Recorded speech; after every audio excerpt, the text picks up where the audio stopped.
Sen deryadan nefessiz, var dünyam sanki o sensiz. Yokluğunla barışmaram, sensizlik mənə belə gereksiz. Ki sen gözlerime toxunan, daim sen kalbime var olan gözlerimi daldığı yönde sen. Cahan görüm dönmərəm, sözüm söz bax bir demem. Gedişinlə açdığım cığırdan, senden başka yer görmərəm.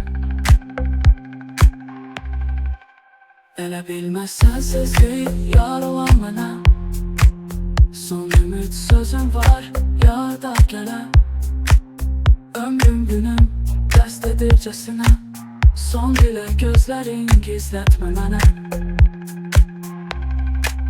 Ki sen gözlərimə toxunan, daim sen kalbime var olan gözlerimi daldığı yönde sen.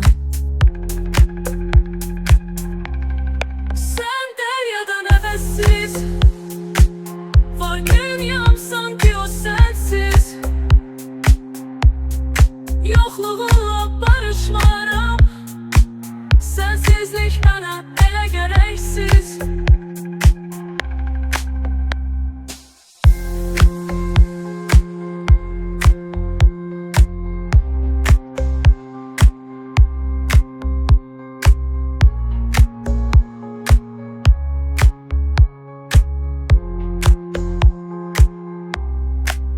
Ki sen gözlerime toxunan, daim sen kalbime var olan gözlerimi daldığı yönde sen.